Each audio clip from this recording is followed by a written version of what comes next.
Hey kids, you're listening to A Couple of Annoyed Grunt Boys, and this is the 138th Simpsons podcast. In a room, a young girl sits and sings her sad lament. 'Cause things are not the same, it seems, as in such Simpson dreams. That's right, we're the Simpsons podcast that discusses the beloved animated sitcom The Simpsons from seasons 11 and beyond, and the newest episodes when they air. Why do we do it this way? Well, an entity known as Will of Random has cursed us to only watch those episodes, because plenty of other podcasts out there have discussed the glorious age, that being seasons 1 through 10, so we're tasked to find if there's any episodes from the latter seasons that can match those golden age episodes. And I say we, I don't do this alone, I'm just one annoyed grunt boy named Craig. And with me, as always, is the other annoyed grunt boy, Steve. Hello, Craig. What's up, Prune Tracy? What a dick face. Good morning, Steve. And a good morning to you, Craig. What's new in the land of Craig? Don't ask me questions that you're not willing to hear. Fair enough. Hey, it's fun to be live for the whole new episode, Steve. It's, we recorded all those episodes on one day in a cold, dark December, after the last newest episode. We went up to the French Alps for a weekend and just sat there and recorded those episodes. So we haven't talked to each other since that fateful night in the French Alps where we found your lover's dead body on the ground. And then there was a whole court case about it. Everyone spoke French. I spoke English, but I'm German. And we still don't know really how your husband died. Ah, yes. It reminds me of that time that I created a woman out of nothing. And then she learned about being alive. And then she got her sexual liberation, went to France, became a prostitute, learned to like it. And then, she became a lesbian for a minute. And then she came back home. Wait. See, were we just talking about the Oscar movies? I think Anatomy of a Fall and Poor Things? Oh, man. That's not what this podcast is about. We don't talk about the Oscar movies, is it? Oscars is coming up soon, though, isn't it? It is. You know what my favorite Oscar movie is? Follow That Bird. A joke for Sesame Street fans out there. Okay. I'm like, huh? Steve, I've seen all but two of the Oscar-nominated Best Picture movies this year. I feel very proud of myself. That is very impressive, actually. I have seen not as many as you, but I've seen more than I normally do, which is some. Yeah, Steve's actually gotten into watching movies again. That's right. I'm very proud of you. I've watched 14 movies this year already. Was it just the Simpsons movie over and over again? Yeah, pretty much. But was it the number one movie in the box office? Maybe. But what was the number one movie in the box office, I wonder? Let's take a look. It's in a book. Reading Rainbow. The movie that I was hoping was number one was Madam Web, but it wasn't, Steve. Sadly, no, not yet. I don't know if the world's ready for that cinematic masterpiece. I think we'll have to go see it together one of these days. I think so. And I think we should start an online campaign to put Dakota Johnson in a movie that's good. She was in Social Network. Oh, yeah, that's a good good movie. Yeah. She was in 50 Shades Darker. Uh-huh. That was the sequel to 50 Shades of Grey. Sure. The better of the movies, right? Yeah. And then, what was the last one? 50 Shades Free at Last? Was that the third one? I think so, yeah. She also needs, an emotion chip put in her. Or take the sarcasm chip out of her and put in an emotion chip. Yeah, just knock it down a little bit and Yeah. She was in an episode of The Office? She was in the last episode of The Office as, here's the new people that work at The Office, a cameo. Oh, it was it was a stunt cameo. Gotcha. Because she's listed as Kevin's replacement. Yeah. But I heard something about she said she was very unhappy with being on the set of The Office. That was her least favorite thing she's ever done. So what I'm wondering is, she must not be a fan of The Office ladies. So that must mean that Dakota Johnson is on our side. Okay, yeah, I think you're right. I think that we need to get Dakota Johnson on the show for a very special Madam Web presentation. I'm thinking, though, there's only 2 of us on this podcast, and one of us is going to die eventually. That's true. And then who's one of the other hosts going to host with? I figure if we bring a third person on this podcast, and it only will be Dakota Johnson, that way, if one of us dies, that way the show can continue. That makes perfect sense because she has experience because on The Office she played Kevin's replacement, and right. If we had to identify with any characters from The Office, I think Kevin's about our speed. You know what's really funny too is like yesterday I made chili. Didn't drop it, but I made it. Nice, good job. From scratch. Yeah. But she's not our replacement. She's just going to be our new co-host. She's going to be an annoyed grunt gal. Mm-hmm. All right, well, Steve, call Dakota Johnson's agent, see if she wants to do a Simpsons podcast rewatch with us. Alrighty, I'll get right on that. But Okay. in the meantime, let's go all the way back to February 18th, 2024. Yeah, that's what I'm trying to do, Steve. I'm trying to tell you the number 1 movie was not Madam Web. It was Bob Marley, One Love. Oh boy. Which we've said it before on this podcast. Let's stop making biopics or biopics. Mm-hmm. This movie look, I don't know anything about Bob Marley as a person, but this movie just looks like it's not true. Yeah, it looks like a Barnes & Noble kids book about Bob Marley made into a movie. Yeah. Look, we have a 42% tomato meter, but a 93 audience score on the Rotten Tomatoes. It just looks like one of those movies where just, a lot of exposition, which I hate. Mm-hmm. It's like that Maestro movie which is nominated for Best Picture, which I'm not a fan of that movie because of all the accolades when a character says, "Oh, you're so good at this and this and this. You better do," Right. Yeah, I'm not planning on seeing Bob Marley. Look, I went to college, but I never had a Bob Marley poster on my wall. Yeah, see, I like reggae and I like ska, but I don't like Bob Marley, and it's not entirely his fault. It's just all the kids that I knew in my 20s, like all the white kids who were wearing the knit hoodie, like the drug rug sweaters. Yeah. And were obsessed with the Rasta culture, even though they're white people with dreadlocks. That's why I don't like Bob Marley, and it's not his fault, and I feel bad about it, but I can't get over that. It's just such surface level of a genre of music that is so rich and so deep that, I don't know. And the movie just seems so bland and generic, so yeah. That's a skip for me. How about the music, Steve? What's hot right now? This is fun. I don't even know what's big in the music scene right now. What do we have for the Hot 100 song? Well, Craig, the number 1 song on the Billboard Hot 100 is "Lovin' on Me" by Jack Harlow. Don't know it. How about the rock alternative? Why, that is "I Remember Everything" by Zach Bryan featuring Casey Musgraves.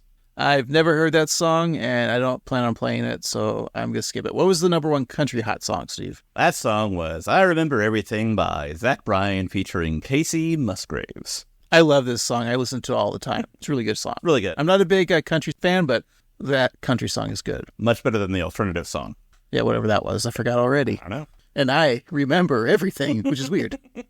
And then, Steve, my favorite, of course, the Hot Dance Electric Hot 100. What is it? See, this one excites me the most because it's clear that the artist took an improv class, because the number 1 song on the Dance Electric Hot 100 is "Yes and" by Ariana Grande. Do you think, like, when she was dating Pete, he was teaching her improv? Yeah. All right, this is Zip Zap Zop. Or was it the other way around with, like, Ariana's like, "Wait, Pete, do you know what improv is?" Like, what? Yeah, whatever. Yeah, you just smoke she's a lot like, of okay. weed and then talk about your dead dad, right? And your big dick, yeah. Yeah. Ariana Grande.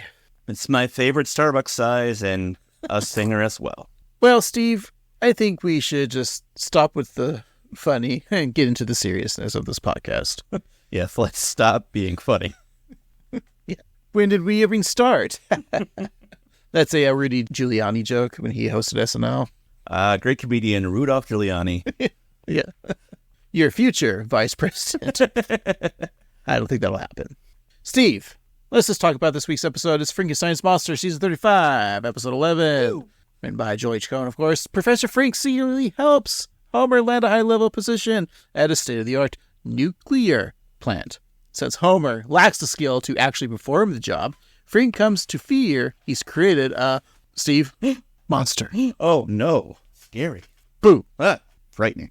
All right, Steve. I think the frightening thing is we need to take a break, come back, and discuss this scary episode. How about that? I'm frightened but ready. All right, folks. We'll be right back. Fun is just a word I've heard when I'm feeling sad.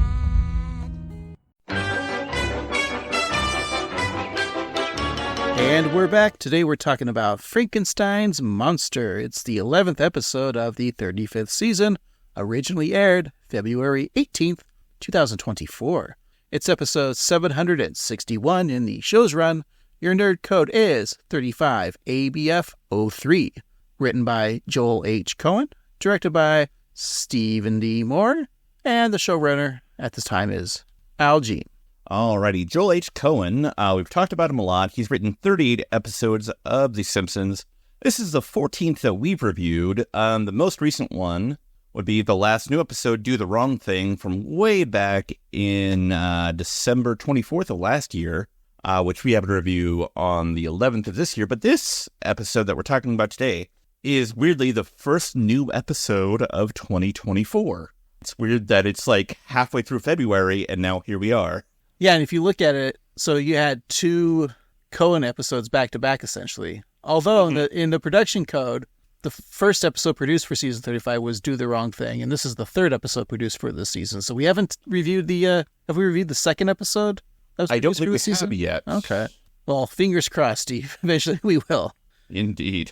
I had to go back through our show Excel sheet of all the episodes that we review, and when we do the year-end best of season 35 that we'll eventually do in May, I had to go back and look at our spreadsheet to see if there was what we thought of the episode, Do the Wrong Thing, and we liked it. So that means if we like this episode, he's got two episodes back to back that we'll be fans of. Yeah, that's great. And then if he's got another episode this season and we like that, it'll be a hat trick. Ooh, a Cohen hat trick. Yeah. But what was the last one of his? Was the last episode we reviewed then was Do the Wrong Thing that he wrote, right? Like I'm saying, yes. We haven't done anything with Wheel of Random recently with him. Oh, I don't believe so, no. Because we had the Sports Folder episode last week. Right. A couple others, but yeah. Also, it looks like we did do the second episode in the original order. I Had Bonnie Romance was the 35 ABF02. And I think we were kind of lukewarm on that episode. Yeah, that's what I felt too, yeah. Well, Steve, we got Brawl in the Family, Homer's Paternity Could, Marge and Homer turn a couple play, Revenge is a dish best served 3 times, He Loves to Fly and He Doze, Lisa Simpson, This Is Your Life, Gone, He Be Gone, Clown of the Dumps, Q Detective, Teenage Mutant, Milk-Fed Hurdles, The Ways We Were, Pretty Little Liar. Well, I think Cohen's up there of being a fun writer, right? All those episodes that we reviewed, we think we liked them. Yeah, I think more often than not, he's good. I think he doesn't have like any of those like stains of episodes that some Simpsons fans, we talked about Schwarzwälder last week, and a lot of like the Simpsons Safari or the Florida episode, a lot of people don't like, and that's kind of like the stain of Schwarzwälder. Mm-hmm. But I think it's pretty solid. Yeah, and of course he is most famous for working on Suddenly Susan, right? Yes. And for being Robert Cohen's brother, because Robert Cohen wrote Flaming Moe's. Right. We always bring that up. Remember that episode? That's such a fun episode. It's fun to come back to new season in the year 2024. And it's like towards the end of the month of Feb. Are you wary? But we do have a title gag, Steve. It is Ned ascends to heaven as an angel, while Homer, as a devil, falls to heck. I'm not saying that dirty word, Steve. Hell. No. Were you allowed to say hell as a child? No, I couldn't. I wasn't allowed to swear. I remember when I was like 12 or 13, though, I would like test the waters and be like, what the hell is this? Or like, I don't want any damn potatoes. But I'd say it quietly. Like, I wouldn't say it like that. I'd be like, I don't want any damn potatoes. Wait, you have never said damn potatoes. No, that's true. I would always want some damn potatoes. Isn't that the meme with Rod or Todd? Like, I don't want any damn vegetables. That's true, yeah. Okay, you should have. All right, edit that out so Steve can sound better. Steve, sound better that you're a Simpsons fan. Go. I don't want any damn vegetables. All right, now in an Australian accent. Good day, mate. I don't want any damn vegetables. Yeah, we're just trying to get all the possible clips that we can edit in. German. I don't want... I don't want any damn vegetables. And Joey Ramone. Yes, I don't want any damn vegetables. Johnny Cash near the end of his life. I don't want any damn... Sylvester Stallone near the end of his life. I'm dead. I don't want any damn vegetables. Yeah. And Ray Romano in his prime. Hey, I don't want any damn vegetables. Brad Garrett in his prime. In his primes. Hey. No, that's no. and now Jerry Seinfeld if it was done by Porky Pig. Who are these vegetables? All right. Okay, we're done. We'll probably edit all this out anyways. I would Steve, hope so. do we have a couch gag? We sure do. So the Simpsons hang like leaves in trees until they wither away and fall to the ground or the carpet. Groundskeeper Willie arrives with a leaf blower and blows them probably to another part of the house because leaf blowers are ineffective, inconsiderate, and loud. I don't like leaf blowers. Well, there's a ban in Portland, or is it on the docket for banning gas-powered leaf blowers in city limits? Yeah, I do believe so because, they don't do anything. And I don't know why people who have them feel compelled to do it at like 3:45 in the morning. Like, it's just no point. Oh, well, I guess I'm going to cross off leaf blower as my gift to you at the end of this episode. Unless you're a total dick, then I might give it to you. Fair enough. Only gas-powered one, though. Right. Well, Steve, our episode begins, as it always does, with a declaration. This episode is based on true events. Every other episode is nothing but lies.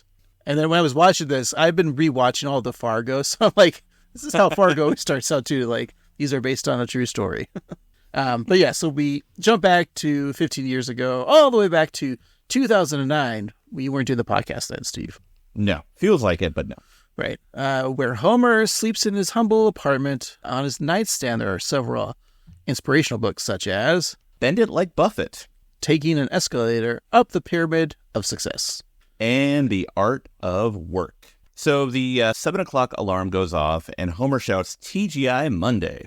He's excited to build his future with the power of his work. With his Jim Halpert-style haircut, Homer arrives at the Springfield nuclear power plant bright and early.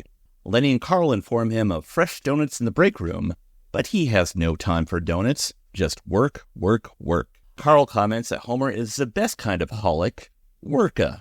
Remember when, like, you were younger and jobs you, like, just started or kind of cared about? You're like, I'm going to do my best. Yeah. Climb up the corporate ladder. And then after your first paycheck, you're like, this is how much I'm getting? Fuck this. What's the point? Yeah. Damn government's taking all my money anyways. Who is this FICA person? That's why I just cash all my checks and then convert it to gold and then bury it in the back of my yard. I shouldn't have said that. No, it's fine. Don't give me a leaf blower. Give me a shovel. Well, Homer examines the power plant's organizational chart and sees that he's third in line below C. Montgomery Burns and Waylon Smithers. Below him, we have Carl, Lenny, Zutroy, Charlie, and underneath them are other employees and one of Burns' hounds, which he is so keen to release. Homer is sure that he'll be on top in no time. Homer goes to his workstation, complete with the embroidered sampler of the cooling tower that says, work, sweet work. Homer examines the book, How to Succeed in Business by Tried, and gets ready to climb that corporate ladder. It's fun when they have these, like, this organizational chart, and I mean, when we see it in the present day, it's a lot funnier, of course, but we'll talk about when we get to it. But I like how Homer's third in line there. Yeah, it's impressive. Like, do you think Burns obviously knew who Homer was at this time, but then after Homer slacks off, then he just forgets everything about Homer, loses his hair too? Yeah, barely recognizes him then. I love the mustache on Carl. It's funny because, like, they go back in time, and, you know, you're going back to 2009, and you think, like, what are the fashion trends out there? What, like, would men look like? And that, I guess the mustache would work, but it also worked for, like, 1993 or, like, 1975. Yeah. So it all works. So we jump to the modern day, and Homer is asleep at Sector 7G, with the latest issue of Gravy of the Month magazine, which happens to feature a whole feature on brown gravy. So he wakes up and announces that it's quitting time, but Carl reminds him that there's still 40 minutes left in the workday. Homer moves the hands of the clock to read 5 on the dot. Carl asks Homer who he thinks he's fooling, and Homer responds that sometimes the most important person to fool is yourself. He then moves the clock to 5:10 and congratulates himself on the overtime. So now we're going to the new organizational chart yet again. He finds that he's no longer third from the top, but he's behind James Woods, a vending machine, several other employees and hounds, and even a Cohen that Homer hired himself. I just like looking at this because Carl's still like fourth in line essentially, but Lenny is down with Homer. Right. Zoo Troy's still there. And it's like there's a candy machine. Now, I think many Simpsons fans like myself, the cone is funny, but come on. Or the candy machine is funny. Come on. Why isn't there an inanimate carbon rod? Exactly. You're missing the rod. There could be a duck. Oh, yeah, duck. I like that the alcoholic woman is there from like when Marge worked there. There's like a couple other faces I recognize, but yeah, they definitely missed some opportunities. With the guy with the big hand, is he there? I don't think so. I forget what he looks like. Might be that bald man. I can't remember. And that bald man was on the lower thing too. He never advanced. Yeah. It's just funny that Lenny drags down. Homer dragged Lenny down, I think. But Carl's I think so. Still good. Anyways, let's play our first clip, Steve. Homer goes to Moe's to drown his sorrows. What happened, Mo? When did I go from an up-and-comer to a guy who drinks other people's beer? Hey, what happened to my beer? A leprechaun. Again? I used to have ambition, Mo. What took it away? Oh, it's a real mystery. Here, let me pour you another pitcher. You're a good man, Mo Sislak. Just doing God's work. You know, you start with huge dreams, but after 20 years at that plant, all I've got is a big ball of rubber bands. For 20 years, that ball ain't so big. You start out, you think you're gonna have a big ball of rubber bands, and you realize you even failed at that. Oh, that's terribly sad. Scooching over, scooching. Too far. I share your disappointment, you see, because by this point, I thought I'd have won a prestigious research grant. I've never even won in Words with Friends. I have the words, but not the friends, you see. Wow, I never knew smart people could be unhappy. Is that why we're always happy? We're not smart? That's what I assume. Like, we're never happy. Yeah, no, like it's annoying because I think we're that kind of weird millhouse of a person where we're dorks, but we're not smart dorks. Because there are some people who like are so unaware of the world around them that they're happy because they don't know any better. And then there are smart people who are worried because they have the knowledge of how awful existence is. And then in the middle is you and I, who are just two idiots who just are never happy. That's why I've always said that, like, Homer Simpson is the best character because he just has this dumbness about him, but he's also, yes, there's a lot of bad things that happen to him, but he's also able to get past those obstacles and many occasions, like, not care about, like, the little things, like being Lisa Simpson would suck. She's so self-aware. Right. So Mo never cleans those pictures, huh? But he had the time to make a sign to say that he didn't wash them. Are you a fan of, like, getting a pitcher of beer? Like, going out to a bar and like, let's get a pitcher of beer? Or do you feel like the idea of the pitcher of the beer is kind of, like, gone away because there's so many, like, craft beers now? Yeah. To a restaurant, like, usually, because I just remember, like, my dad back in the day, like, you know, meeting buddies or whatever, like, sporting events, like, with other families, like, always was, like, pitchers of beer on the table. But at that time, it's, like, Coors Light or Budweiser. It was, like, the only options at, like, the pizzeria. And now even bars, too. Like, you can order, if you can order a pitcher, like, have you gone to, like, a brewery and, like, can I get a pitcher of this IPA? They're like, what? No, we don't do pitchers, you idiot. Yeah, I feel like, first of all, a pitcher of, like, IPA would be, like, $28 or something. Yeah, probably. But yeah, it is kind of sad because I'm not, like, opposed to that idea, but, like, so many breweries, especially in the region where we live, have so many craft beers that I like the variety of it. Like, my go-to thing would be to get a flight of 5 2-ounce pours just so I can try a whole slew of beers. I do like the idea of going to a pizza place, or if I was going bowling or something. Yeah, bowling. There you go. Getting a pitcher of PBR, some like kind of crappy beer, and that's fun. Like that's great. And you each have like 2 pints or whatever, and just like let's hang out. I think the theater that you and I go to when we go have a date is the theater by you, the St. John's, and they give pitchers of beer out. So it's the best way to do it. Like if you're going to a movie, to get a pitcher of beer, because then you don't have to get up Right. every 3 minutes to get a new beer like I do. And like with the pitcher, you don't have to, once you finish it, you have a toilet right there because exactly. I mean, that theater smells like piss anyways. What's a little more? Who cares? Yeah. I didn't say the name of the theater, right? I don't want. Okay, good. The employees probably do listen to our podcast, though. Oh, yeah. I'm sure every time I go in there to watch a movie, they're like, hey, annoyed grunt boy Craig. I'm like, that's not me. Just a pitcher of beer sounds good right now. I just want to... We're so dry on this show now. We're professionals again, Steve. I know. It's weird. Yeah. I don't like it. I'll have to rectify that. So Professor Frink sheds a tear, which proves a long-held hypothesis that he does, in fact, have empathy and is a human. Just then, Homer receives a phone call inviting him to apply for a job at the new nuclear power plant in Shelbyville. Homer's confused, thinking that they might want a candidate who was, younger or more Lenny. But the interviewer wants Homer and his impressive resume, even if some of those jobs are court-ordered. And, those jobs include... being an astronaut from Deep Space Homer. Being a World Cup referee from You Don't Have to Live Like a Referee, which we reviewed about 2 or 3 weeks ago. Working as Mr. Plow from Mr. Plow. Being a toothpaste cap screwer. This is a long list, Steve. Do you think we should speed it up a bit? Probably. All right. Owner of the Denver Broncos, you only moved twice. Captain of Spring Shield. Papa's got a brand new badge. Working as head crossing guard from Homer's Crossing. Working as sanitation commissioner from Trash of the Titans. Working as a newspaper food critic from Guess Who's Coming to Criticize Dinner. Working as a volunteer fireman from Crook and Ladder. Took cannonballs to the stomach from Homer Palooza. Hosting a cable access show from Politically Inept with Homer Simpson. Homer is a member of the B Sharps Homer's Barbershop Quartet.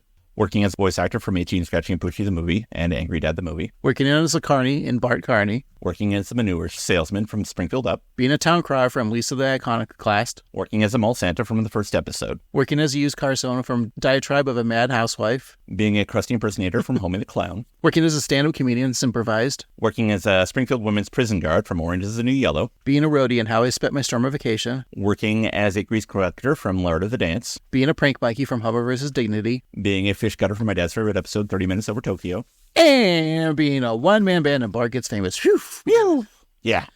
Now let's go back to that list again, Steve, and okay. Rank them from your favorite job to least favorite job. Okay, no. The woman sends Homer a link to the interview, which happens to be on Zoom. Shout out to Zoom. Hey, we don't actually use Zoom anymore, so unshout out to Zoom. Mm-hmm. Giving him a use for that ring light that he's been lugging around. Homer wonders if this is the moment his life will finally change for the better. Then imagines he and Marge, dressed to the nines, stepping out of a private car onto a private yacht. How did that car get there? I don't know. Where a server parachutes from the sky to pour them some wine. Marge says this would never have happened if he hadn't been sitting at the bar away from his family. Because that's how that happened. So just then, Bart hops on the yacht, riding a jet ski, crushing the table. He's got a little S on his shirt, and he tells Homer that he is his self-doubt, and he's here to tell him that he's gonna screw up the interview. Lisa, acting as Homer's ambition, parachutes onto the boat and tells Homer that he's gonna blow it. So Bart and Lisa argue whether Homer will screw or blow, and Maggie flies in on a water-powered jetpack to say, in a deep, demonic voice, that no one loves him. Homer assumes that his imagination is right once again and that he'll never get the job, but Frink offers to help. Sir, I will help you with the power of science. What does science have to do with nuclear science? And why you? Well, as success stories go, I may not be an eggnot, but I can certainly help you. Eggnot? What's that? That's Emmy, Grammy, Nobel, Oscar, Time Magazine subscriber. Although I do have the easy one, of course. I have an Emmy. Me too. I use mine as corn holders. What do you do with your Emmy, Steve? Oh, I just keep it on the toilet as a toilet paper holder. Is this the Simpsons writers like, we have so many Emmys, let's just rub it in? I think so, and they'll probably win one in a couple weeks. And yeah, no, they did win. Well, the Emmys the Emmys already happened. But that's how often they win them. They just get them in the mail. Like, Yeah, it's March. Why not get another one? they'll get an Oscar too for something. Yeah, and a Grammy, but nobody will care because the Grammys are not an award. I feel a little Cyrano de Bergerac plot coming, Steve. What do you think? Oh yeah, look at you with the literary reference. I'm sorry, the Steve Martin, Daryl Hannah movie, Roxanne. Oh, okay, now I get it. Yeah. Well, Steve, back at home, Marge mends old vacuum bags as Homer dreams of riches of his new job will bring. How many vacuum bags does one need? And wait, is this the fun joke of, Marge vacuum? The vacuum is her, item, right? She loves vacuums. So so she has so many because she's going around town fighting off the criminals. She has to use her vacuum, so she's just fixing all the vacuums from the people that she hit. Right. This all makes sense. It makes sense to me. Yeah.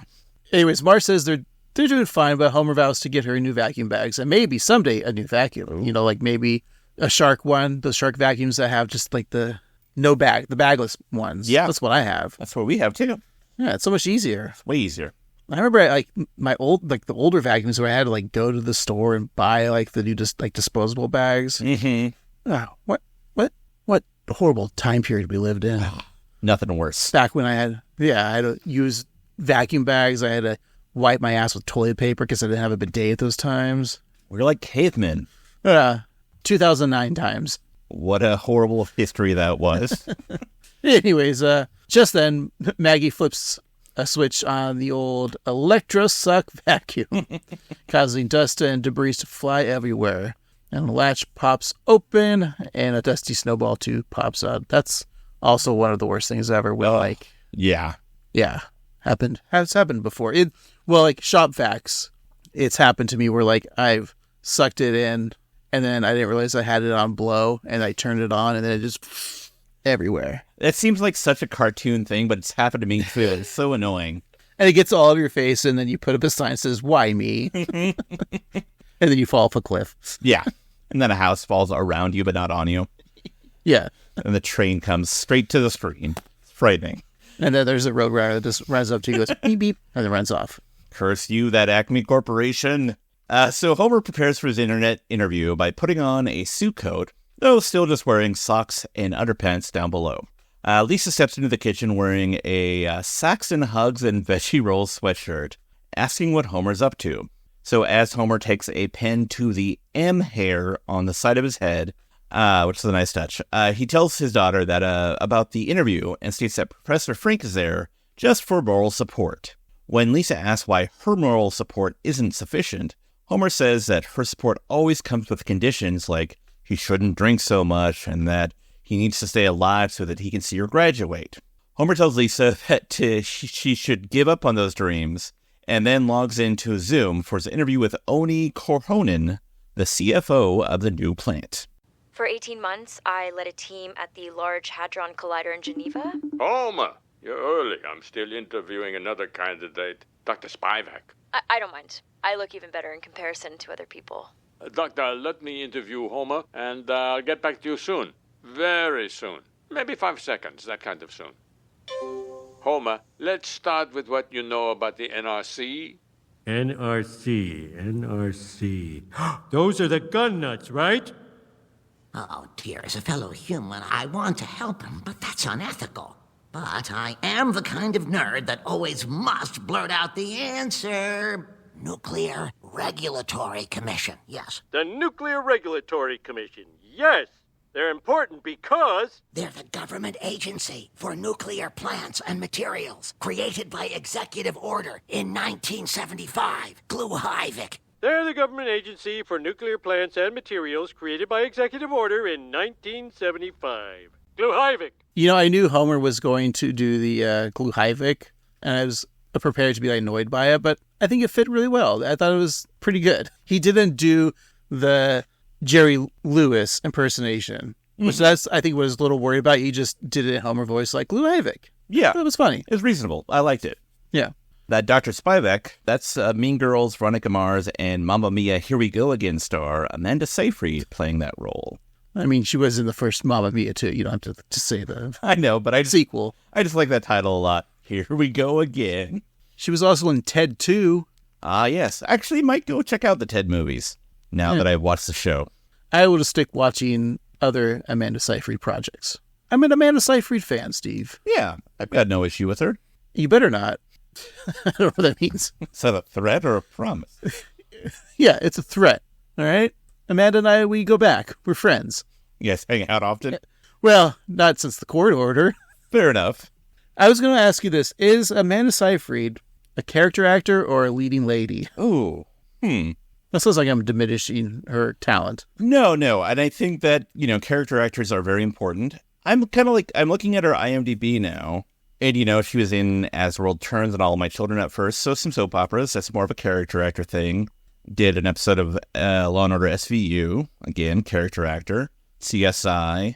I never watched Veronica Mars, so you can answer better than I about her role in that. Well, she was spoilers. She was the girl that was killed in the first season. They were trying to figure out who killed her. Okay. Yeah. She was the Laura Palmer of Veronica Mars. Gotcha. She was in 44 episodes of the show Big Love, which was like the bigamy show. So that's probably something. So, well, she did the Dropout miniseries on Hulu recently. So she was the lead in that. Oh, yeah, playing Elizabeth Holmes. So I think that she may have started as a character actor, and I think that she's becoming more of like an on-screen presence and more of like a star. Like, why isn't she in a Marvel movie? Yeah. Like, she could play the Hulk. Sure, she could be Spider-Man. I'm glad she isn't in some of those Marvel movies. Like, I'm glad she wasn't in Madam Web. Oh man, you're in Madam Web. I feel bad for you. I still want to see Madam Web, but I want to go with you. But I also wanted to drink a lot. Yeah. That's the only conditions that I have. I want to see the worst movie ever, supposedly, says the internet. Right. I know why they do it, because, they want to keep the Spider-Man contract and... With Sony, yeah, why they make these crappy movies. Right, but like, Madam Web is such a nothing character. To you. I mean, to make a movie out of her is weird. But also, she's an old blind woman who has a spider wheelchair, who just sees the future. But who are you going to cast, Steve? I mean, Dakota Johnson's hot. That's what it's your... You had also, what's her name who's hot? Sydney Sweeney. And the other hot ladies are in the show, Yeah. You're not going to have Maggie Smith, who would probably be age appropriate to play Madam Web. No one's going to see that. I would watch that. Judi Dench is Madam Web. Madam Web. Yeah, actually, I would see that. Yeah, of course I would. I do want to see Adam Scott, though. So, as... Like, in the movie or just in life? I mean, in life, but he's playing Ben Parker, and I want to see what that's all about. Spoilers. Yeah, exactly. I hear he, they even butcher the famous with great responsibility comes great power or whatever. Yeah. I heard that's butchered in the movie. Man. We'll just have to go see it, Steve. I think so. But Amanda Seyfried, big fan. Welcome to the show.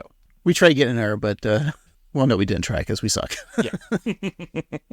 Look, Steve, Oni Kohoran is impressed with Homer, saying that, like an iceberg, there's more to him that meets the eye. Or like a transformer, right? Yeah. Homer says that, like an iceberg, you probably won't see him in the summer. Oni enjoys the gentle humor, and the interview goes on with Homer answering with complete thoughtful answers fed to him by Professor Frink, a la Roxanne. Mm-hmm. Even complete with the verbal flourishes, the Jerry Lewis isms. Glavin. Yeah. Oni comments that this interview is like his feet before glycerin cream. Started rough, but ended quite smooth. He tells Homer that he has the job and says words in a language that I can't speak, which we know, Finnish. I think it was Finnish, right, Steve? Yeah. Which is Finnish for goodbye, see you soon, and Homer nervously responds with a ditto. Dr. Spivak sees all this on her laptop screen, and then she sees that that her meeting has ended, and then it says that her interview has failed, and that her career has stalled.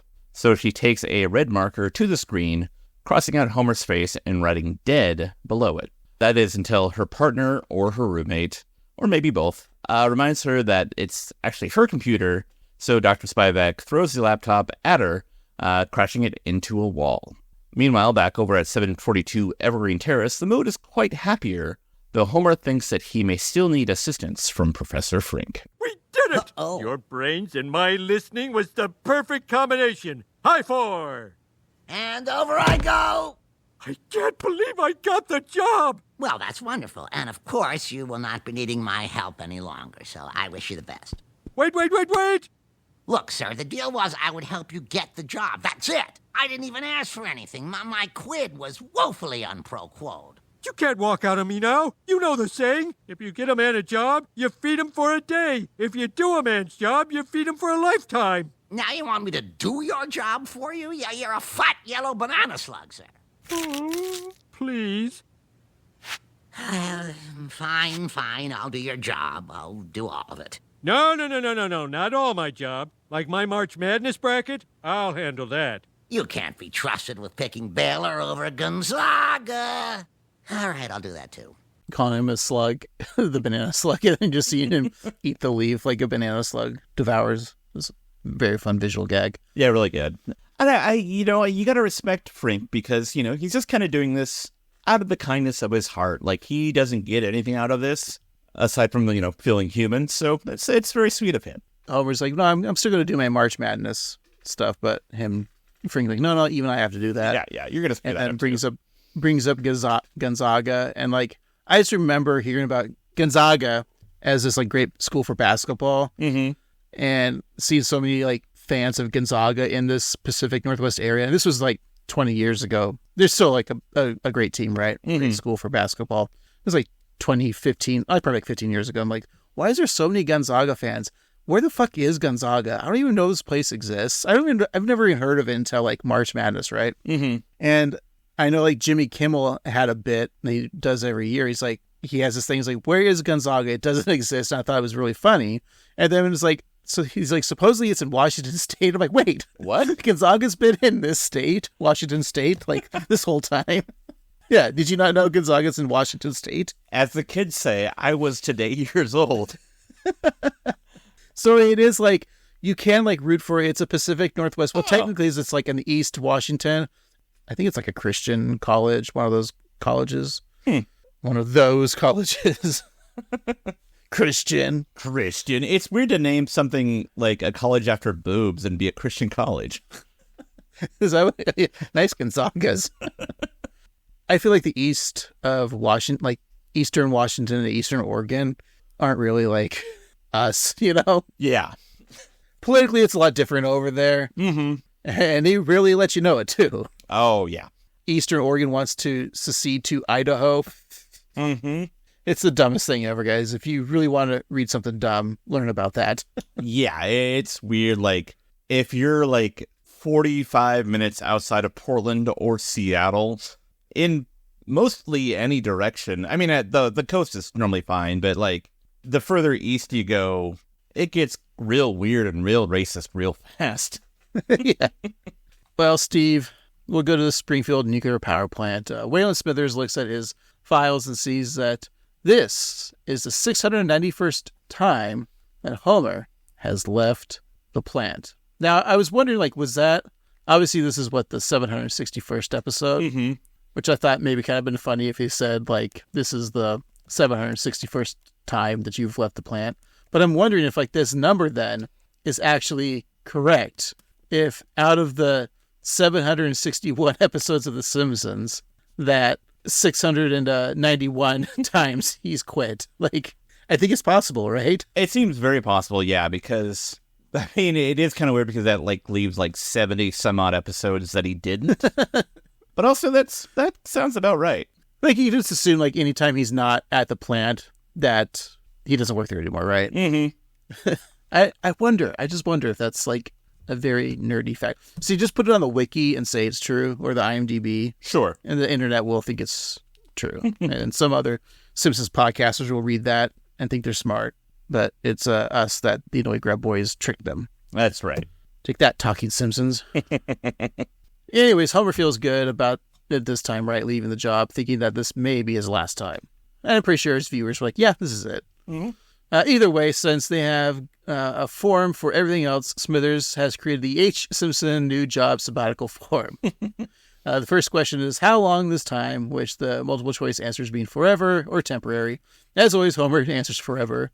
Smithers then marks off that Homer is burning some bridges rather than all of them. Very nice. Also like the fact that they're just like, we don't care, we'll hire him back because there's no one else on Springfield that will take his job, apparently. Yeah, so basically he has this job that he can leave whenever he wants to basically just come on back. Yeah. See, Homer is the best character to be because he always has a job no matter what he does and fucks up. Yeah, that's great job security in this economy. So yeah, good job, Homer. What if there's like this reason why Homer stays that only Burns knows, only Smithers knows, even Burns doesn't know, is that like he needs Homer to be lazy because like every time Homer's like taking a nap, he like just takes a vial of Homer's blood because it's like a super blood for Burns to keep Burns alive. For some reason, like his DNA is what keeps Burns alive. That's a good point. I like that. Yeah. I know this is not scientifically based. No, wait. Obviously. Actually, it's not Homer's blood. It's Bart's blood. Because we know this because Burns needed a blood transfusion way back in the day, and it had to be Bart's blood. So I think that Smithers and Homer have a secret deal. So at nighttime, every now and then, Homer has to steal some of Bart's blood and give it to Burns, or give it to Smithers, who gives it to Burns to keep him alive. And that's why Homer's okay with Bart being such a rapscallion, because he'll probably get hurt, and there'll be a little blood, so Homer can just scoop it up. So, like, if Bart wants to jump the Springfield Gorge, he's like, oh, no, please don't do it. But then he does it, and then Bart falls, or doesn't, but, like, eventually he's going to cut himself and hurt himself. Otherwise, then yes, Homer will just sneak in the middle of the night and steal some of his blood. But here's my more nefarious thing is, because of Bart's proclivity of being a bad little boy, Homer always strangles him, and Homer strangles him so hard, his fingernails cut Bart's neck, and blood comes out. And then when Homer's sleeping at work, Smithers just takes the blood from his fingers and then, like, recreates more blood for Mr. Burns. I think that's exactly right. Yeah. So Smithers is like encourages Homer to make sure that he keeps strangling the boy. This makes perfect sense to me. I mean, yours is more sound and not creepy like mine, but yours is so horrifying it must be true. We need to like be part of the WGA so we can be saying these things, and then when it does happen so the Simpsons writers can use this since we'll all be part of the WGA. Yeah, because they can't listen to our podcast now and take these ideas because then we could sue them, which sucks. That's true. And we don't want to do that, so. No. I mean, unless it was like Matt Selman, then we sue the shit out of him. Yeah, what the fuck, Matt? Come on.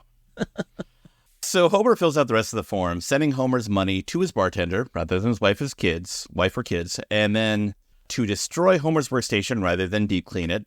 And any food found in the fridge can go to the hounds instead of the needy. So the last question that Waylon asks is where Homer would like everyone at his job to shove it, and Homer allows him to pick all 4 options, which are he can stick it where the sun don't shine, in your ear, up your nose, and a hippo's hiney. All that's left is for Homer to storm out dramatically, which he does so successfully.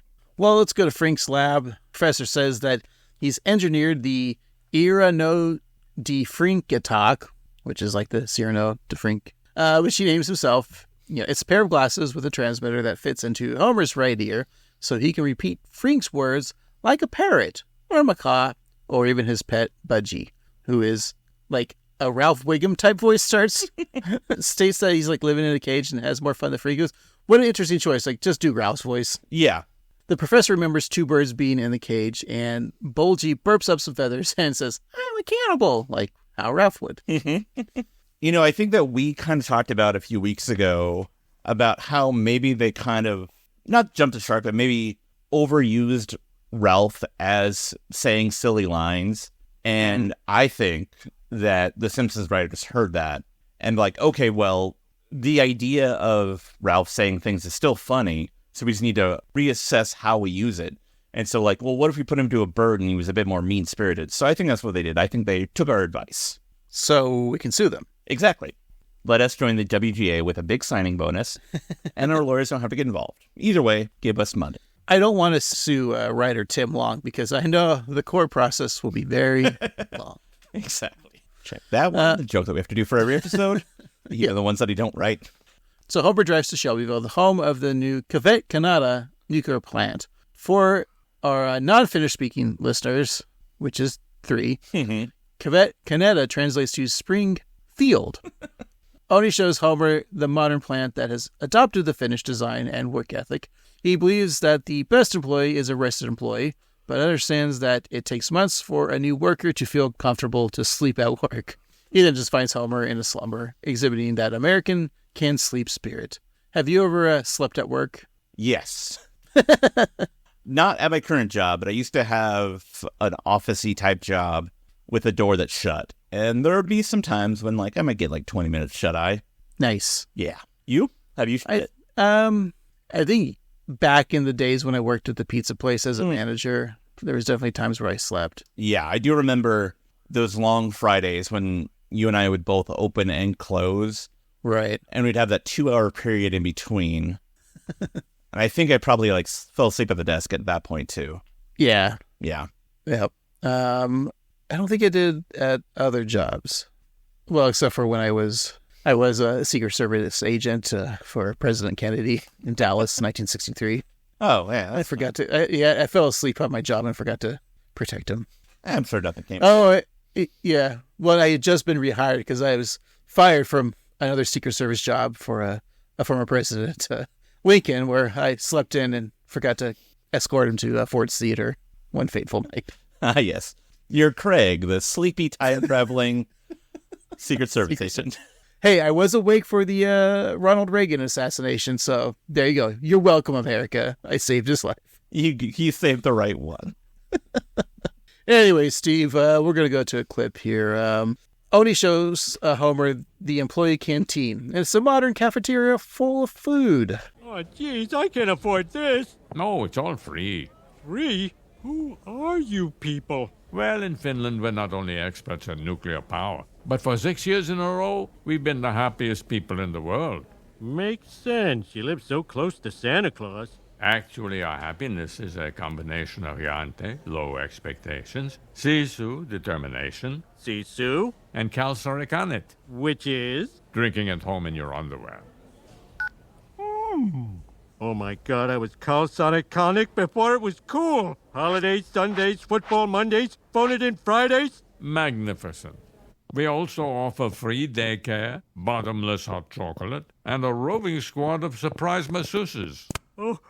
Oh, is there anything Vikings can't do? Win the Super Bowl. The end joke of anything a Vikings can do win the Super Bowl. It's such a Smothers Brothers type of humor joke, Yeah. You're just waiting for them to go, do-do-do-do-do. Yeah. Sorry to friend of the show, Timothy, who's a Minnesotan, right? Yeah. I don't know how much he loves football, but I'm yeah, assuming it is sad. He's a Vikings fan. They have gone to the Super Bowl 3 times, but it's true they have never won. And we've never gone to the Super Bowl, so We're as good as the Vikings. next year it's going to be the Kansas City Chiefs versus the Illinois Grunt Boys. Uh-oh. Oh, no. With the Miami Dolphins playing the halftime show. Still better than Usher. They should do the losing team from the previous year has to perform a show. The halftime show, That'd you have be to fun. do a song and dance number. Yeah, if the Bears did it, they'd just bring out the Super Bowl shuffle, and that'd be Right. fun. I like this idea. Yeah. Remember what Super Bowl halftime shows were just so fucking weird? It'd be like it wasn't A-list singers really. Yeah. It was Up With People. Yeah, exactly. They were always doing Up With People was always doing the Super Bowl halftime show, and it was so lame to the point where you didn't watch it because you would go outside. Our family would go outside and play a little touch football during halftime show, as kids. Oh, that's a very wholesome memory. But it's halftime's over, and I would go back to the game. But now you have to watch the halftime show because it's Usher. Right. But so back to the episode though.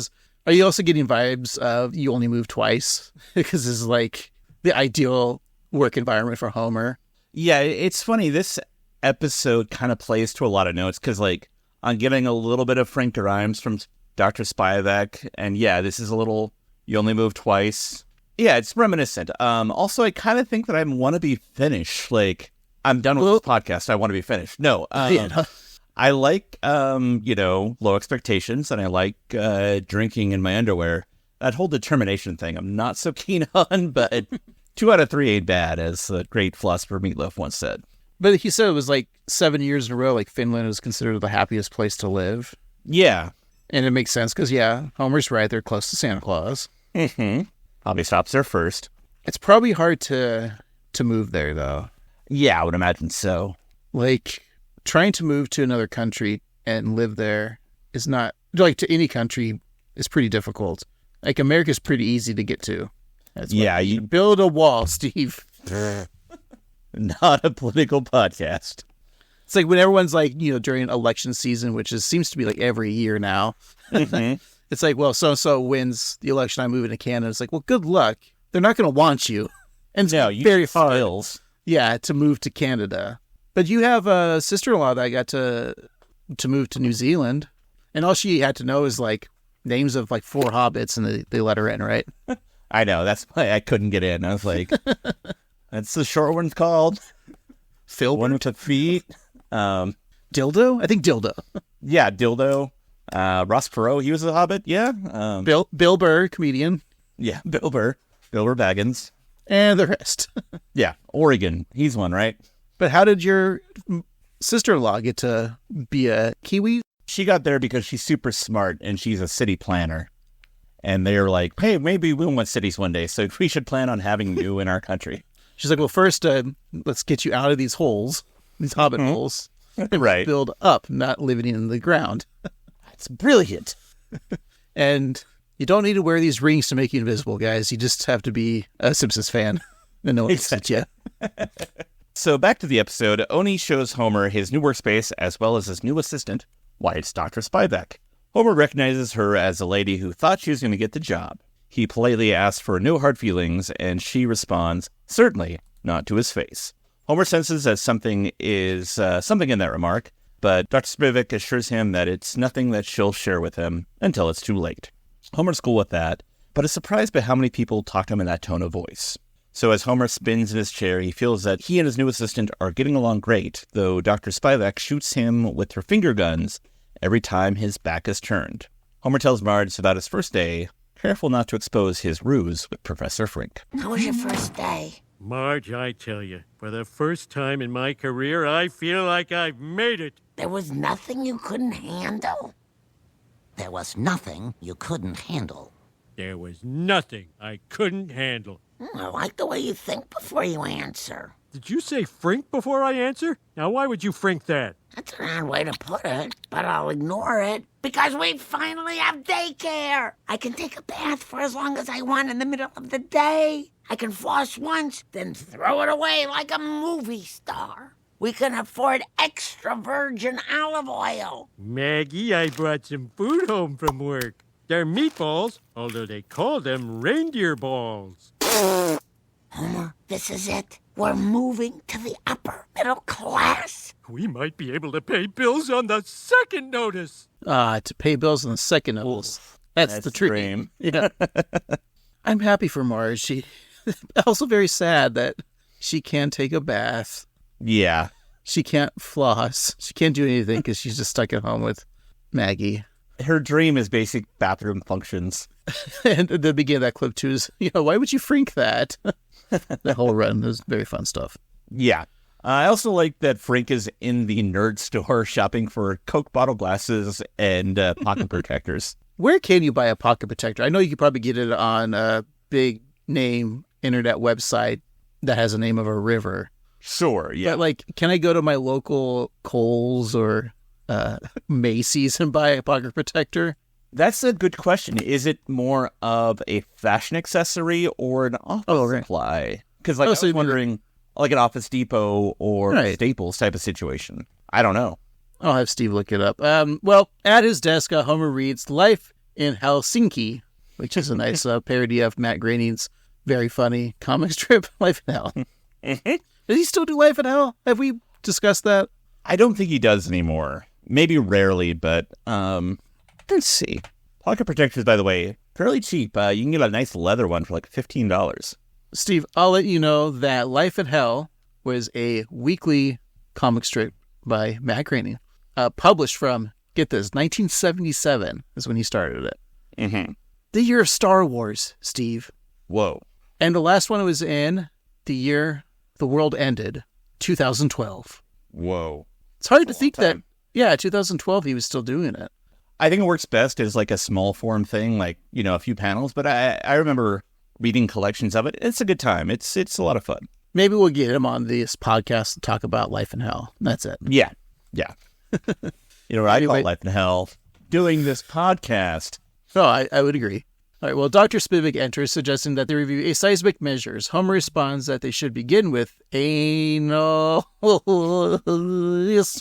Yes, via computational models. Dr. Spivak is impressed and confused with Homer's ability to alternate between grasping for basic English and offering incredibly complex answers. She says that he's like an idiot that ate a genius, and Homer asks if she's insulting his brains or complimenting his appetite. I sense a work romance, Steve. It'd be great if they just start banging, because it'd be like Mindy, that episode with Mindy. Just check all the boxes. Yeah. She then inquires about his use of AI. At the dinner table, Homer tells his family how much he loves his new job. Lisa's, of course, skeptical, but Marge put her own concerns aside, happy to reap the benefits of entering the upper middle class. Clever. Are you using a chatbot? Yes, but only for dirty limericks. There once was a nerd from Caltech whose dating life was quite a wreck. He took all the men and... Oh, that's dirty.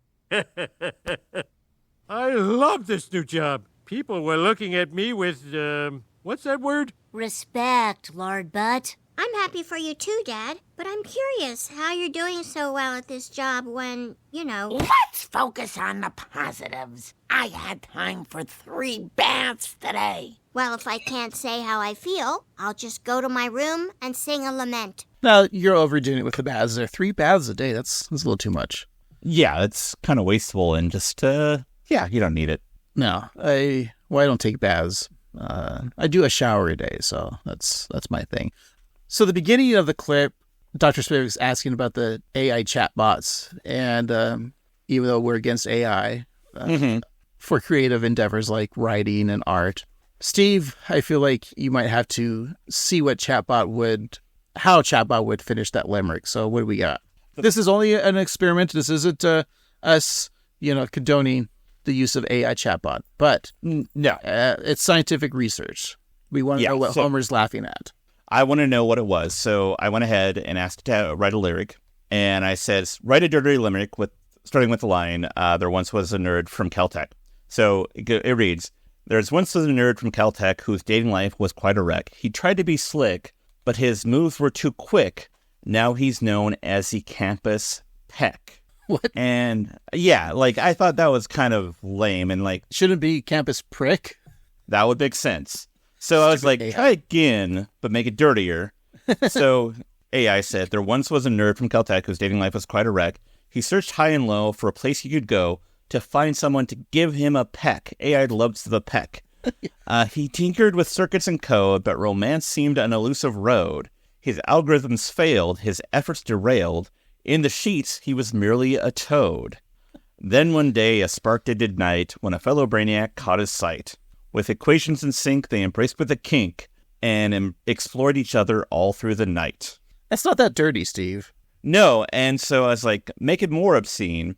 Again, he's looking for a kinky partner to give him a peck. He sought out labs and in class for someone with whom he could pass the time in bed sheets with passions he pleads for a lover who's bold, not crass. See, this is still not dirty. So I was like, okay, make it filthy now. Make it something that would make Andrew Dice Clay blush.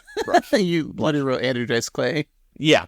So they wrote, there once was a purr from Caltech whose dating life was one big wreck. He wanted a fling with some serious zing, so he sought out a partner to peck. I don't know why they're obsessed with peck. Because peck and tech rhyme. I guess so. He found a girl who was game, and things got dirty. Oh, what a shame. They rolled in the hay in the filthiest way, leaving their morals to maim. With moans and groans they explored every inch and every dark chord. They twisted and turned with passion that burned till both were completely floored. So if you're a nerd feeling blue, just know there's a freak out there for you. In the halls of Caltech, you might just find the deck of cards that'll make Dice Clay say ooh. And so that's about as dirty as it'll go. And it was kind of lame. So I think the lesson from this whole exercise is that AI sucks. You can't get horny from AI. That's right. Well, It's bad for content. yeah. Lisa goes to her room and begins her wistful lament. In front of her are various pictures of Homer pitching a tent. See, I can't stop doing limericks, Steve. That's not what happened. Right. But that was dirty. And better than AI. Yeah. She's finding various pictures of Homer in his various jobs. Oh, do we have to do this thing again? The list? It's not as long this time, right? Yeah. We have him working as a bodyguard from Quimby from Married to the Mob. Homer is a member of the B Sharps, Homer's Barbershop Quartet. Him working as a safety salamander from See Homer Run. Working as a dancing mascot in Springfield Isotopes, Dancing Homer. And being an astronaut from Deep Space Homer. So Lisa sings of days slowly passing at school while her dad is constantly changing jobs. And we see footage from a lot of his other jobs. And that's another long list that I won't go through, but just some highlights. Again, being an astronaut, from being a carpenter, being a hipster. It's not a job. It's a lifestyle. Being a Lego, not a job. It's a not a job. lifestyle. It's a lifestyle. Being Pie Man, again, not a job. That's a superhero. Just kind of like clips of, previous jobs that Homer's had. But we do get one from season 49, which hasn't aired yet. That's true. And that's it being a floating angry rock. Which I like. That's fun. Okay, what, season 35, 49? It's possible that we get to season 49. Yeah, that's think reasonable. If they do the staff at the time, which will be like AI Gene, not Al Gene, who will be showrunner. I hope they remember this little clip, this little image, and put that in an episode for season 49, because it'll have to happen. Yeah, I think that'd be a lot of fun. Now, and I'm curious to see that job, too. I'm thinking it'll just be like a Treehouse of Horror. Oh, well, could they do Treehouse of Horror? Maybe not. Will we still be reviewing this podcast by season 49?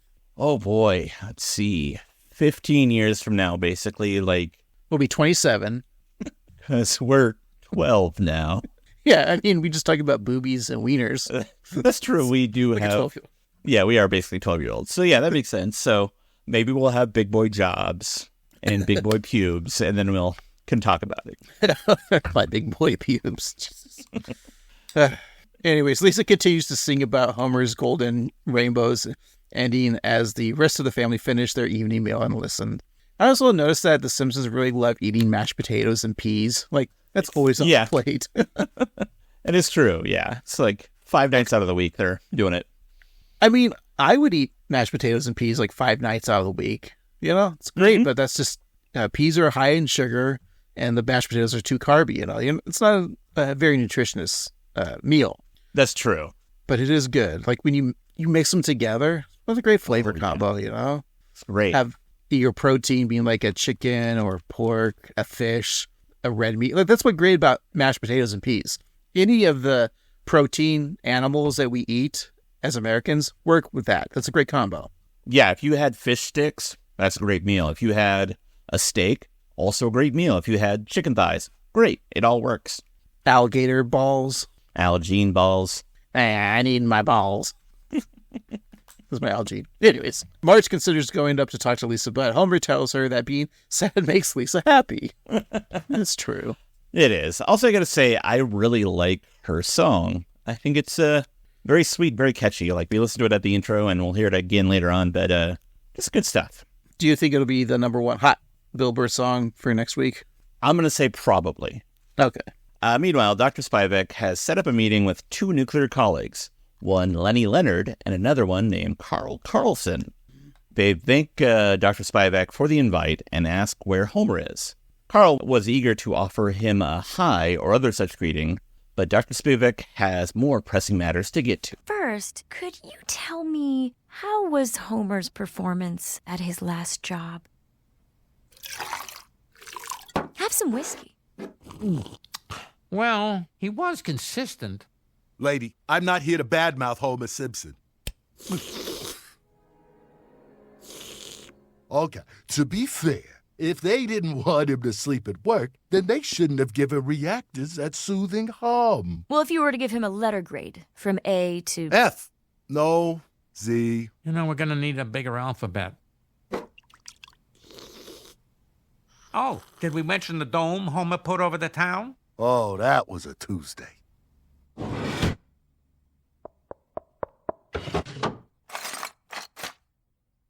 Oh, Homer, do you happen to remember the atomic mass of uranium? Oh, that's frightfully easy. That's 238.02891U. I don't know who you are, but your cheating enabled this donut-eating day drunk to steal a job he can't do. Shame. Shame. I love Carl's reference to the movie as well about the dome. It's great. It's been 164 weeks since I've seen the Simpsons movie. That's true. Me too. I'd like to go back, rewatch it. Maybe in like, let's say 46 more weeks, I'll watch it again. That sounds good. But this time be high on heroin. Yay. This show is great, and it's making me sleepy. We'll just do a live show, but like a live streaming one. But we can't actually air the Simpsons movie because of copyright issues, so it's just us watching the movie. Two guys scratching their balls, watching that screen. Well, realizing that he's been caught, Professor Frink feels that he's crossed a line, becoming a mad scientist. A giant ape and jeans using a hand grips tells Frink that he's crossed that line a long time ago. I like that ape a lot. So Homer arrives home from work and happily greets Flanders. Ned's shocked and asks about what's up with the upside-down frown. Homer laughs, saying that it's funny the people you say hi to when your life is perfect.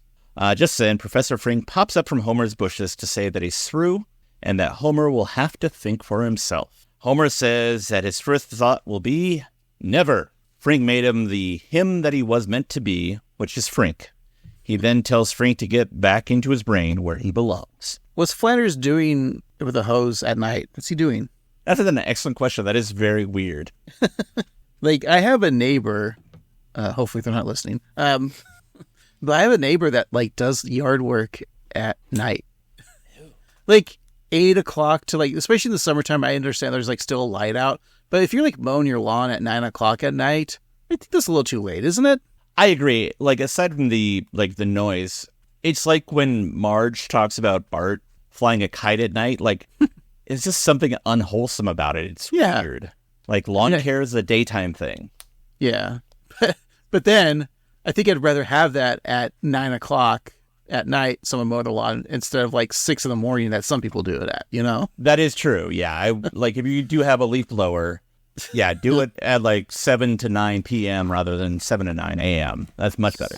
Steven is leaf blower. Or just use the leaf blower when you're not home, right? So you don't see it. Exactly. If it's not there, it doesn't exist. Accommodate to Steve's needs, everyone. That's right. All right, well, Frink tells Homer that he can't tell him what to do, but Homer responds that he can, as long as Frink tells him how to say it.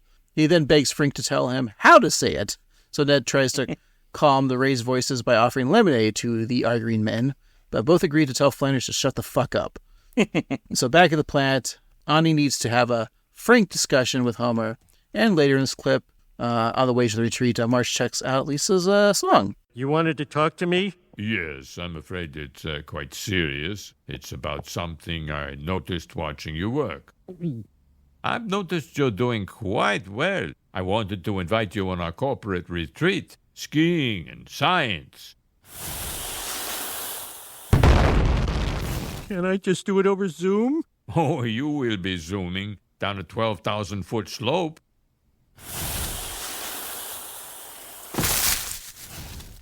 Oh.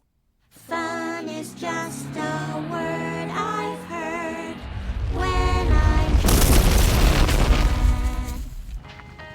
Stories 8 hard years have taught me I cannot share with Dad. Ho, ho, ho! Boy, I wouldn't want to be that dad. Oh, for a lament, it's a real earworm. Earworm? What are you talking about? There's nothing in my ear. You know, the song that Lisa sings also kind of sounds like the theme song from MASH, Suicide is Painless. Yeah. Which I would never review that podcast for less than $1,000 an episode. There. Of course. It's out there. There's the price. Each. $1,000 each. $1,000 each. And we'll throw in Trapper John MD after the show's over. Hell, we'll even do Aftermash. Yeah, and the movie. But the movie will be, here's what it is. The movie's free. We'll review the movie for free. But after that, $1,000 an episode. Yeah. You can negotiate with us, anyone out there who would pay to hear us do a MASH podcast.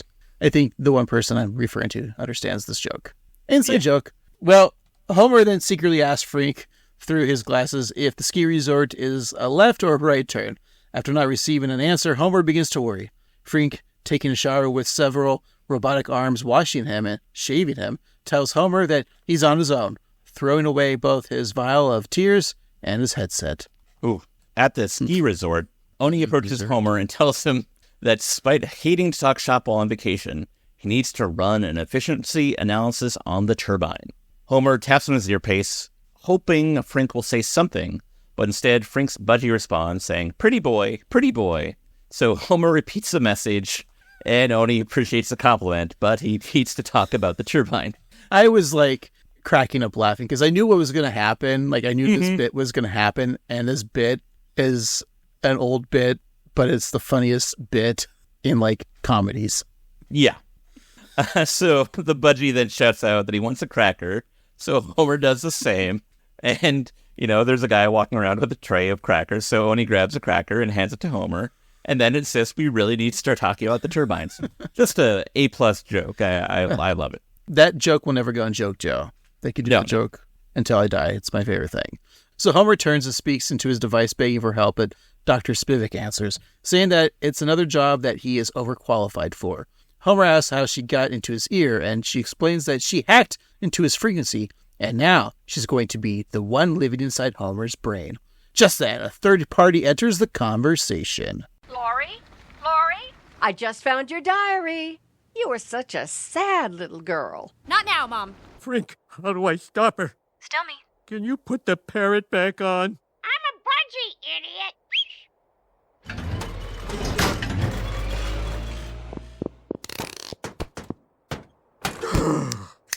You're not getting rid of me that easily. What? Why not? Hello, Marge. I'm Dr. Spivak, the qualified person your husband took the job from. You'll have to be more specific. Ever ask yourself, Marge, why does he need an earpiece? He's not a secret agent. He's not a backup dancer for Rihanna.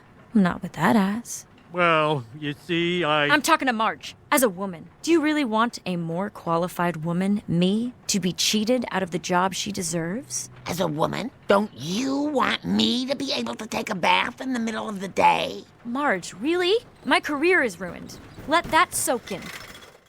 Tress McNeil at the beginning. Just like going through her daughter's diary. Like, you were such a sad child. Something you want to say to your kid. A+ performance, of course. And then I like how this using feminism as a weapon, I'm a female, you're a female, so you've got to be on my side, right? Yeah.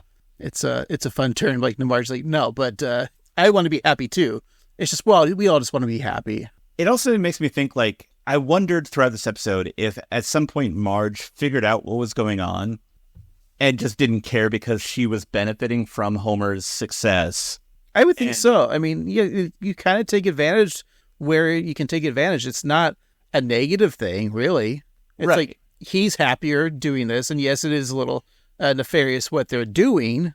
But even at the same time, like, Frink is happy in a way. And Homer is delighted to have this new job. Yeah.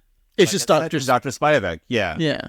Which, again, it sucks because she is qualified to have this job. So she should have it. So it's like, whose side am I on, right? Right, exactly. It's an interesting thing because we know when her mom called and said what a sad little girl you were, it made me think that, like, Dr. Spivak could just be a version of Lisa grown up. Like, not literally, but you know what I mean? Like, Lisa's also a sad girl who has a lot of potential who, might in her future lose a job to some dumb idiot because he has a mad scientist speaking to his ear. Probably what happened. Yeah. So Marge stumbles to respond and then thinks of Lisa's lament. She hears her daughter's voice and Dr. Spivak calling for women to stick together because if they don't, no one will stick up for them. So she's finally had enough and asks Homer to tell the truth. So Homer steps out of the gondola and announces, I am a fraud. Another man states that he is also a fraud, claiming to be Finnish, but in reality is actually Danish. Gross. So Oni tells that southern scum to get out of here. And then several other people admit to being frauds. One man admits that his Tinder pic is from 9 years ago. And a woman says that is the worst of all. How old's your Tinder pic? It's so old, it's a log, not a Tinder. I never was in the Tinder age, so we were already with significant others when Tinder hit the streets. So I cannot tell you how happy I am about that. Yeah, me too. The dating apps seem awful. Especially now, yeah. Back in my day, I only used JDate. I was the only one available. Anyways, Homer tells Ani that he can work for him another day. Ani calmly says no.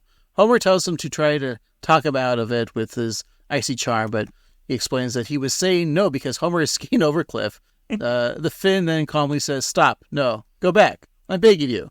As Homer gets closer to the cliff, he asks if he still has health insurance, and Ani informs him that it was canceled 1 minute ago. Homer begs that no one calls an ambulance if he falls, hitting rock after rock, wondering just how tall the cliff was. And that's how the episode ends, right, Steve? Mm-hmm.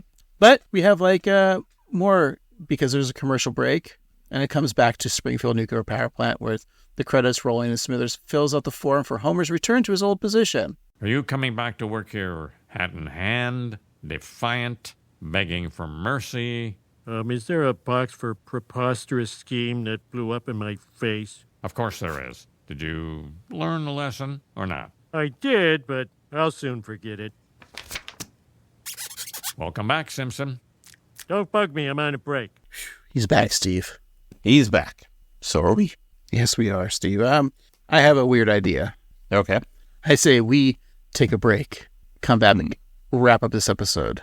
It's unconventional, but I think it just might work. All right, we'll be right back.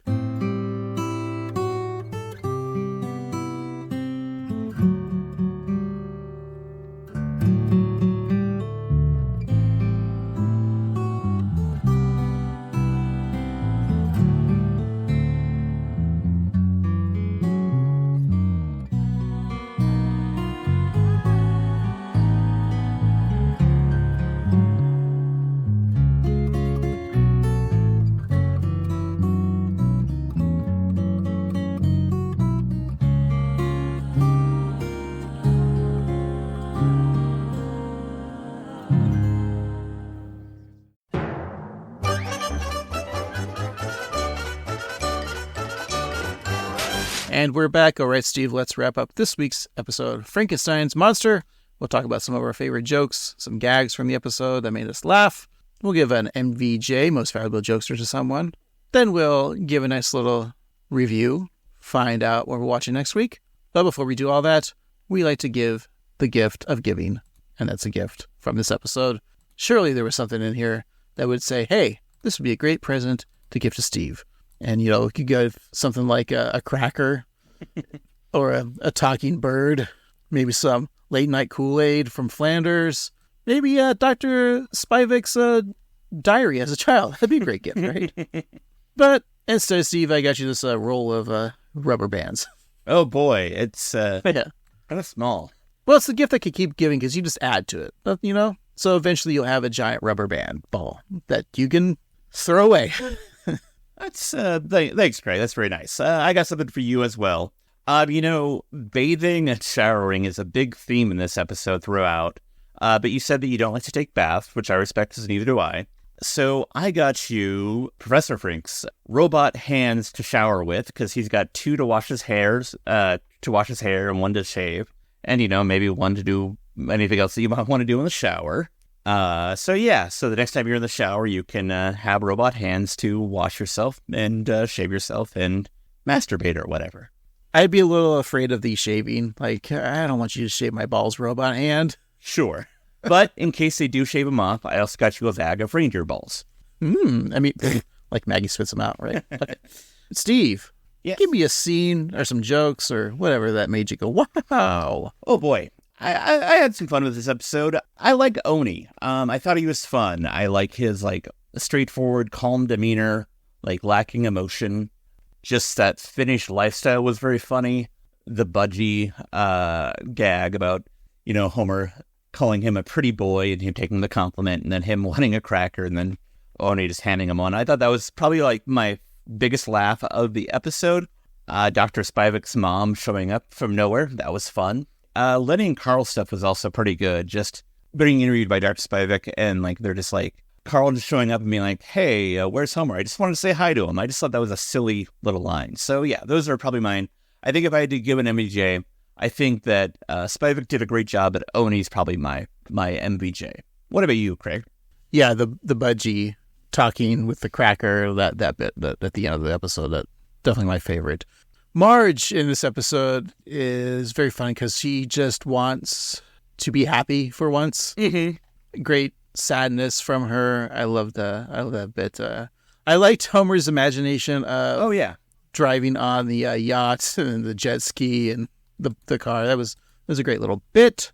Another one of his imagination things too was when he was imagining going to the ski resort and he was worried about skiing, and then he's worried about being on a Zoom call skiing. That was also a fun visual. Yeah. So I guess I would give the MPJ to I'm going to give it to Marge because of the sadness.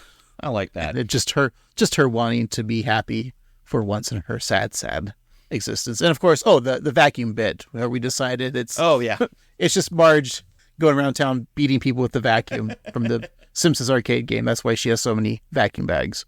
All in all, Steve, what did you think of this episode? Part of me feels like this was kind of playing to the fans a little bit, doing all the references, and like leaning into that cliche about Homer having 1 million jobs or 691 jobs. But I do think it works. I think it adjusts the timeline in a fun way. They're taking elements of other episodes that work well and reshaping it into a really interesting thing. I don't know how to put my finger on it. There's one like small thing lacking from this episode to make it like truly great. I know that there wasn't exactly a B plot. I don't think there needed to be. And I think that Lisa's song really spoke to me. And I think that kind of really stood out for me as a great part of this episode. And I feel like the emotional connections with everybody, like you say, Marge being just yearning for basic human happiness with like basic things, and Frink just trying to be a person. I think that's what it is. I think I'm fighting it as I speak, as I think that I just wanted a little bit more motivation from Frink. But I do think that this was a successful episode. I thought it was funny. I thought it was a breezy episode that went by quickly. And I think that Homer was a nice balance of being dumb, but also fun without being a jerk. I liked Lisa's concern. I liked Homer's imagination. So all in all, I think it was good. I also liked Waylon Smithers having those forms that because they know how often Homer's going to leave. So all in all, I would say this is pretty good. And if I had to give it a numerical score, I'm going to think back to that stone that Homer becomes in season 49. So I'm going to give this a 43 out of 49. What did you think, Craig? That's a pretty damn good score, Steve. Thank you so much. Yeah, I just kind of feel like this episode is a little bit mid-tier. Mm-hmm. And I did enjoy it. And it's nice to come back to a nice new episode of The Simpsons. Yeah. And like I said, like Amanda Seyfried plays the character so well. I don't know if this is like an episode that I'm going to love to rewatch again. It'll definitely be on because I think it just reminds me of other episodes I want to watch, like You Only Move Twice. Mm-hmm. Even the episode with Mindy and Homer, because they're two co-workers. And yes, I know like they're not in love, but I just kind of like want to watch that episode. Yeah. Even you brought up that she's almost like the female version of Frank Grimes. And I'm like, I want to watch that episode. But then I'm also like, want to watch the Steve Martin movie Roxanne. Because it's just kind of like that. Or, it's Amanda Seyfried and I want to watch Ted 2 or A Million Ways to Die in the West or Jennifer's Body or Mean Girls or Gringo or Scoob. I'm just looking at her.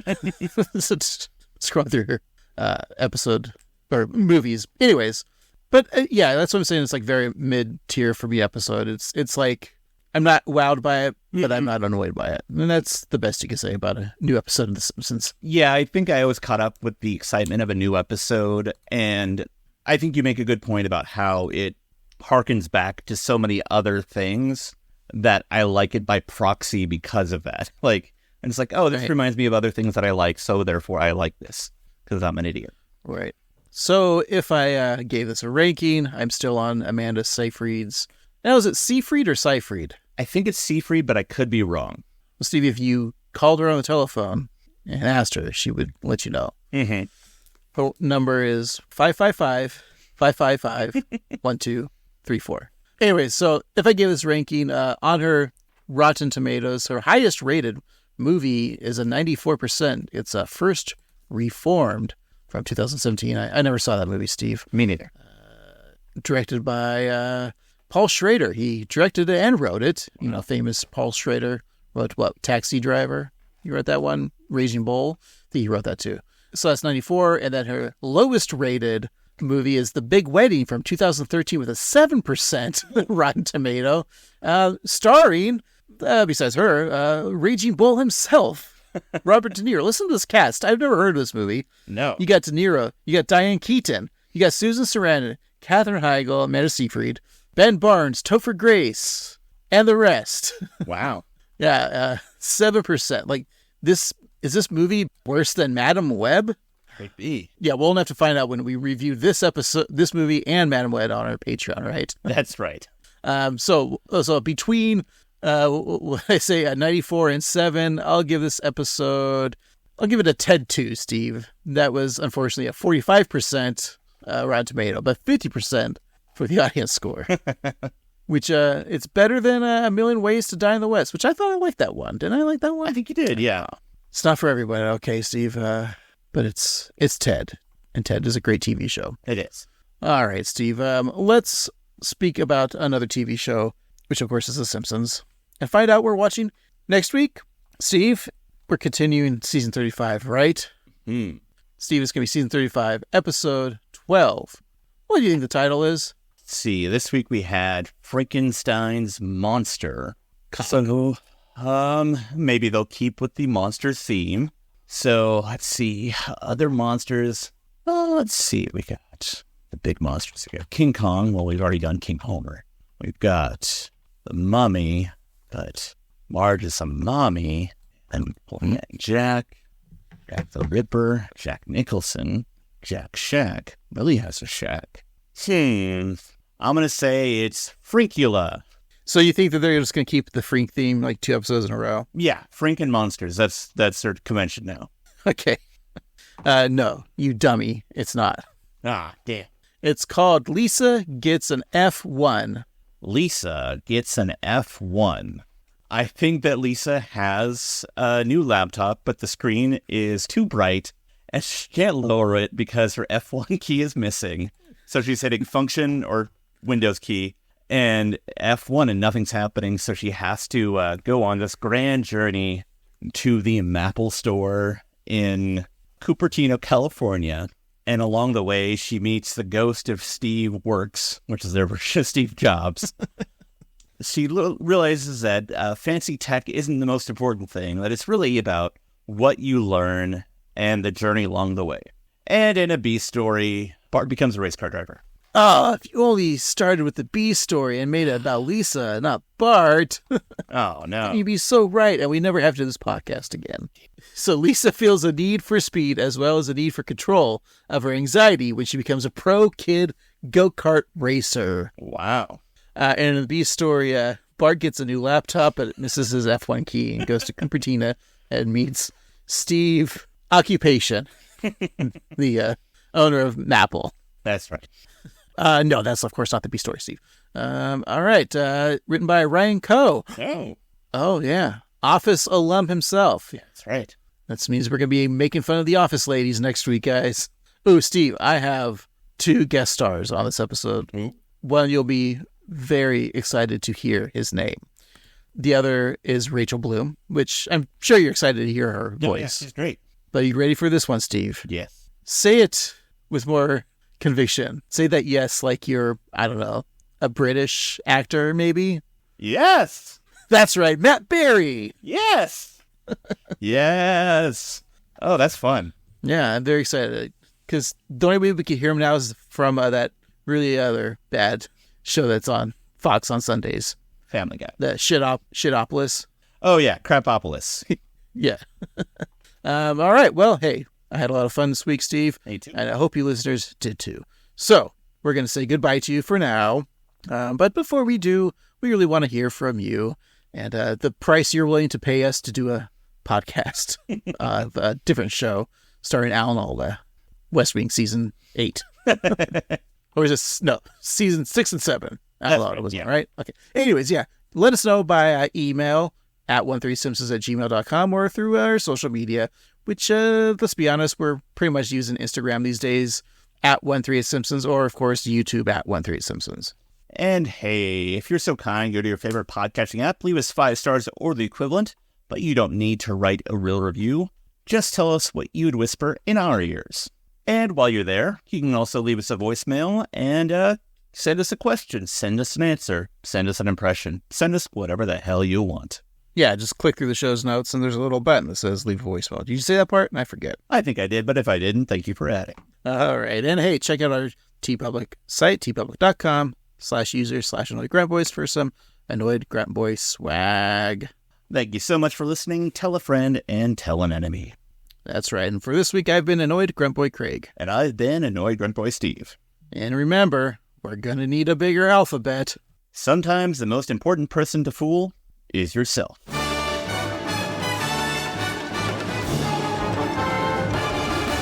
Pretty boy, I want a cracker.